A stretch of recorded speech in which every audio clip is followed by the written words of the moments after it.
존경하는 국민 여러분, 김영주 국회 부의장님과 선배 동료원 여러분, 한도수 국무총리와 국무위원 여러분, 더불어민주당 서울 강북구 갑 국회의원 천준호입니다.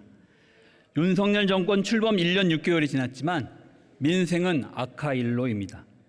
무정부 상태라는 말이 횡행하며 국민은 각자 도생 사회에서 외로이 버티고 있습니다. 여야가 민생을 지키기 위해서 치열하게 논의하고 협상해야 할 때 윤석열 대통령과 집권 세력은 야당과 국민의 절반을 적대 세력으로 규정하고 과도한 압수수색, 구속영장 남발, 정쟁과 철진한 이념 논쟁만 일삼고 있습니다. 윤석열 정권을 비판하는 사람들에게는 폭압적인 권력 행사를 서슴지 않고 같은 편에게는 한없이 관대할 뿐만 아니라 권력을 동원해서 보호하기까지 불공정한 그리고 몰상식한 행태를 자행하고 있습니다. 이태원 참사로 159명의 국민이 유명을 달리했지만 대통령의 최측근이라는 이상민 행안부 장관과 고위공직자들은 아직도 자리를 지키고 있습니다. 부당한 압력에 굴하지 않고 고 최상병 사망사건을 수사했던 해병대 수사단장에게는 무리한 구속영장 청구까지 감행했습니다. 서울 양평 고속도로 논란도 심각한 권력 사유화의 전형입니다. 양평 고속도로의 종점이 예배 타당성 조사를 통과한 양서면이 아니라 김건희 여사 일가 땅이 있는 강상면으로 바뀐 것을 두고 특혜 의혹이 불거지자 이른바 김건희 로드를 번호하고자 원희룡 국토교통부 장관은 또는 국토교통부는 각종 무리수와 거짓 해명을 반복하고 있습니다. 원희룡 장관님 나와주시기 바랍니다.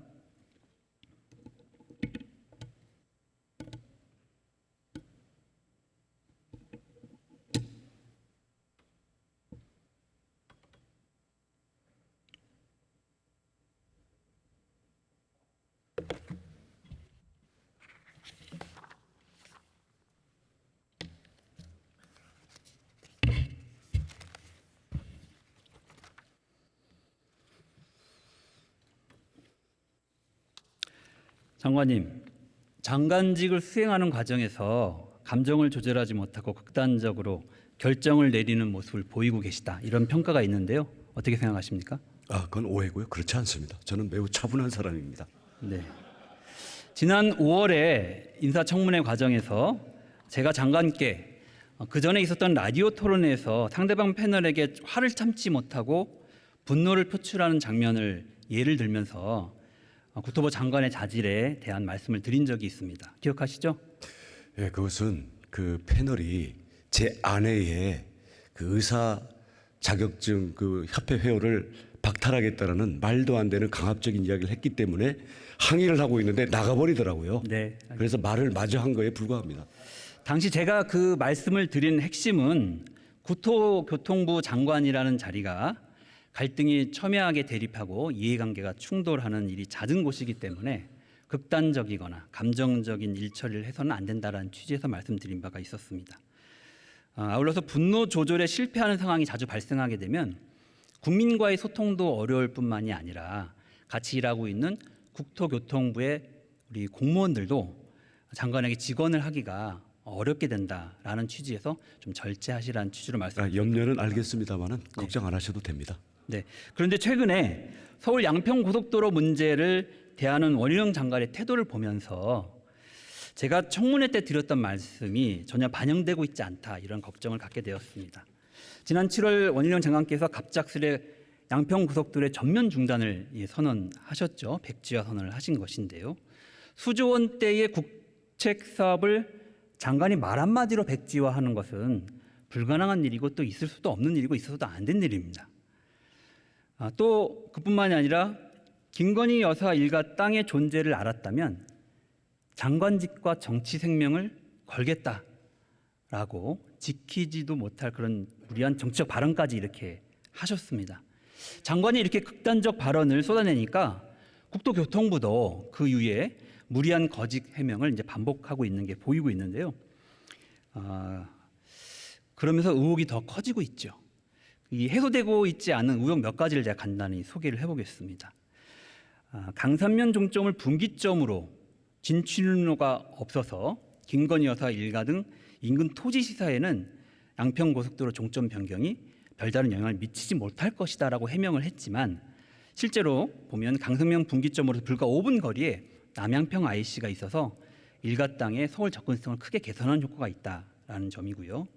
두 번째로는 김건희 여사 일가의 땅이 수변구역 그리고 보전관리지역 또 계획관리지역 등으로 지정되어 있어서 법이 바뀌지 않는 이상은 개발이 불가능하다 이렇게 주장도 하셨습니다. 하지만 잘 아시겠지만 최은순 씨와 그의 가족회사인 ESIND는 오랫동안 그런 부동산 개발 사업을 해오셨던 분들입니다.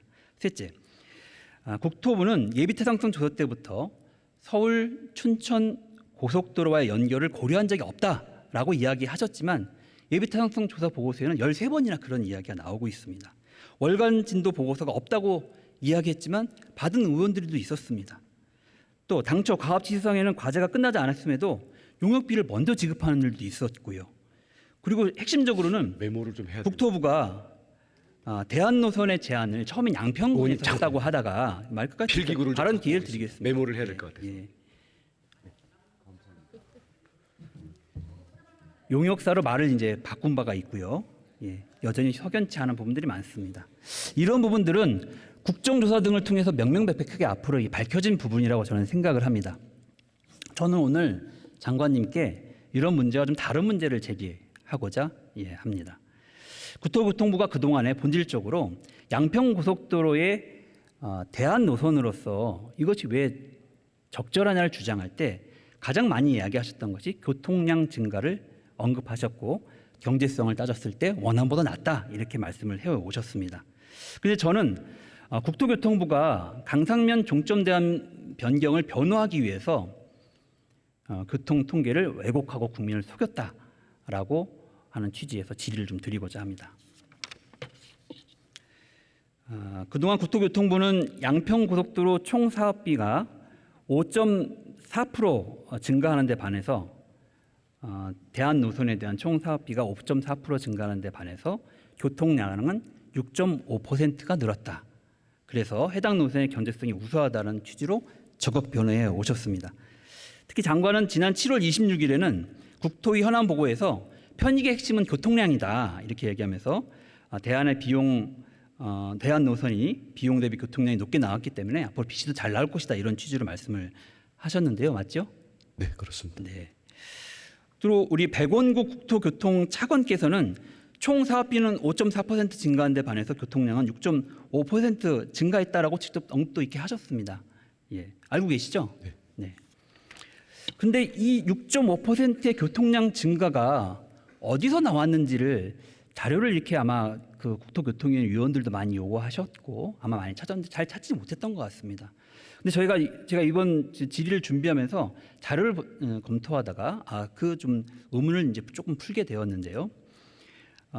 본 타당성 조사가 최근에 이제 자료를 보니까 거기서 이런 내용이 있더라고요.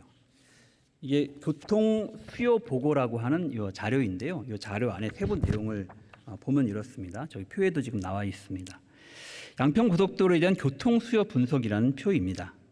여기 보시면 원안과 대안이 있습니다. 원안은 예비 타당성 조사를 통해서 통과되었던 그 노선은 아니겠죠. 그리고 대안은 국토교통부가 새롭게 제시한 김건희 여사의 땅이 있는 그쪽 노선을 말하는 것입니다. 근데 이 노선을 본 타당성 그 평가 용역 조사에서 교통량을 이제 비교 분석을 이렇게 한 것입니다. 이제 쭉 보면 전 구간에 있어서 교통량은 31,413세대가 나왔습니다. 원안에 대해서는. 근데 대안에 대해서는 32,209대가 교통량으로 이렇게 평가되었습니다. 자, 그러면 처음에 국토교통부가 주장했던 노선은 6.5%가 증가했다고 이렇게 이야기하셨는데 요 본 타당성 평가 조사를 보니까 여기에서는 전 구간의 교통량 증가는 2.5%에 불과합니다. 예산은 5.4%가 늘었는데 교통량은 2.5%밖에 증가하지 않았습니다. 그럼 이 노선은 경제성이 없는 노선이죠. 국민의 혈세를 낭비한 노선 아닙니까?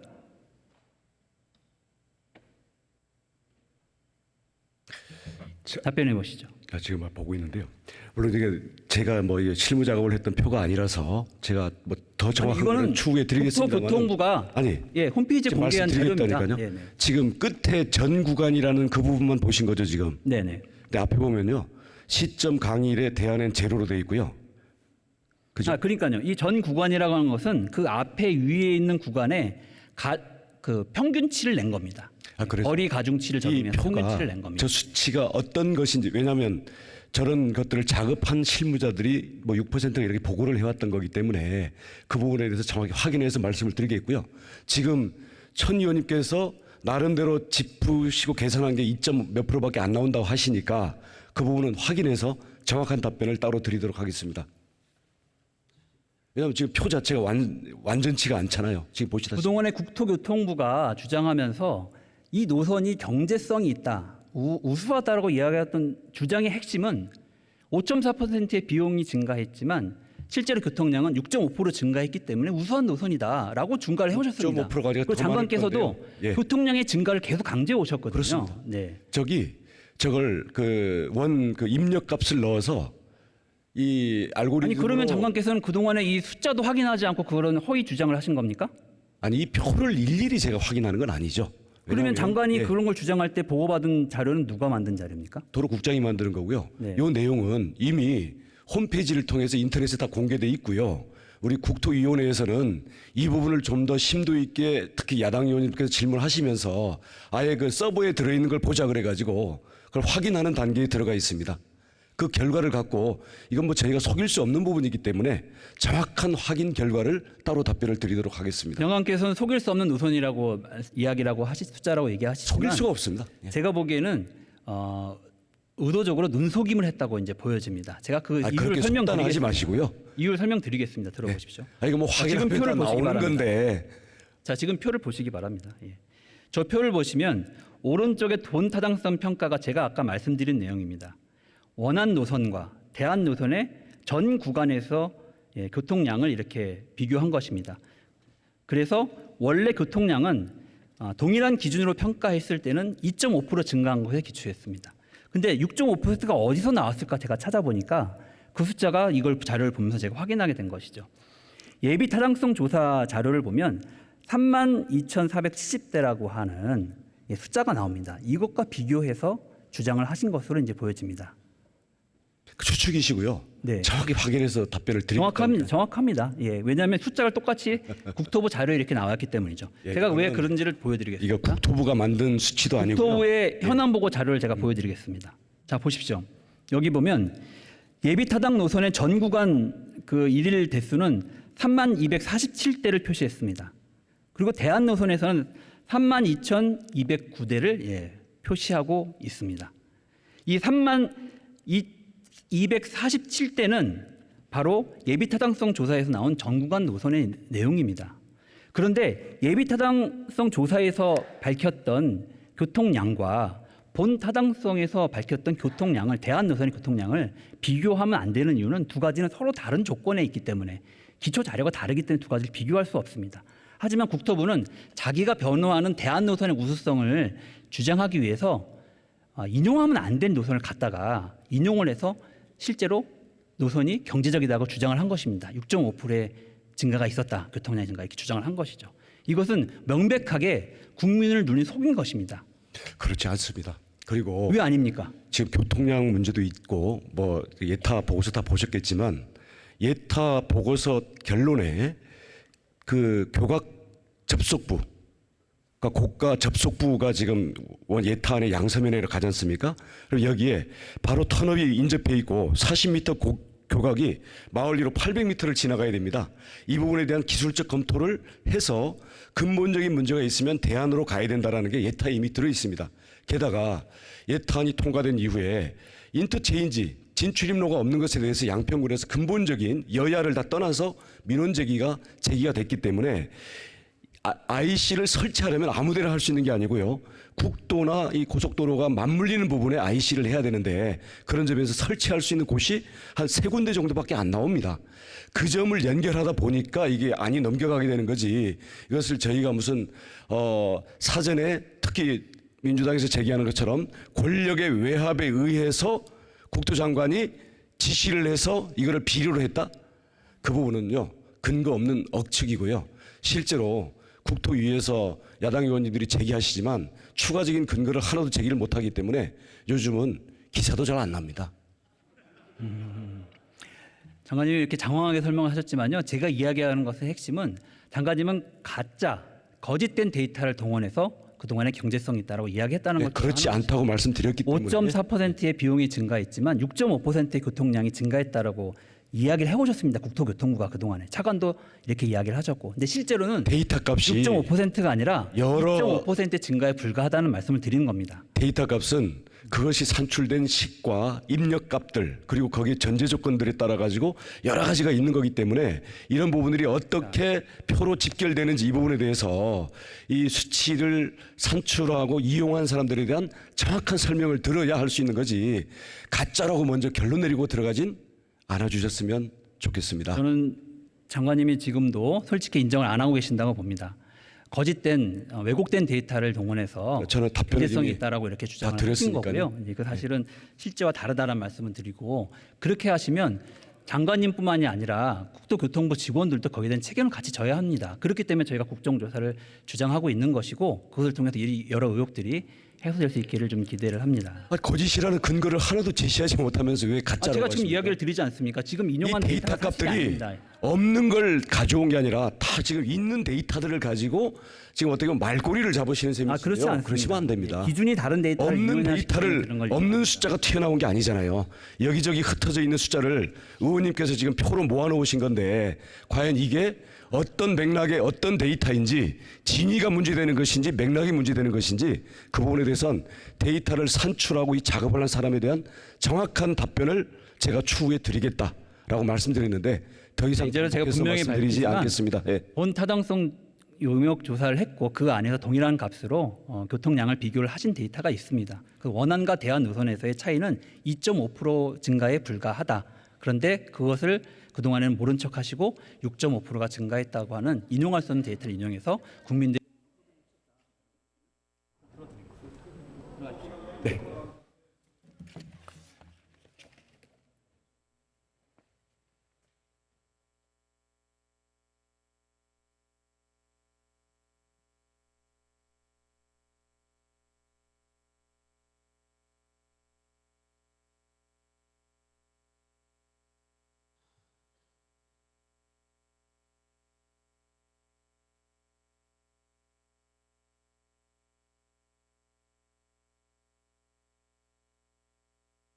국민 여러분, 동료원 여러분, 국토부는 통계를 왜곡해 국민을 속였습니다.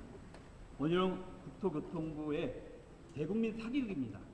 통계를 왜곡해 최고 권력자 일가의 땅과 가까워지는 고속도로 노선을 변호하기에 급급했습니다. 국토교통부는 국민의 신뢰를 배반한 것입니다. 앞으로 어떤 국민이 국토부의 사업 추진 과정을 신뢰할 수 있겠습니까? 양평 고속도로에 대한 국회 국정조사를 반드시 해야 한다고 요구합니다. 명명백백히 진실을 규명하고 책임자를 군책해야 합니다. 양평 고속도로를 둘러싼 논란을 확실히 매듭 짓는 것이 국토교통부의 신뢰를 회복하는 길입니다. 원활한 진상 규명을 위해서 이 사태에 책임이 있는 장관은 사퇴해야 합니다. 원희룡 장관의 책임 있는 자세를 다시 한번 촉구합니다. 감사합니다.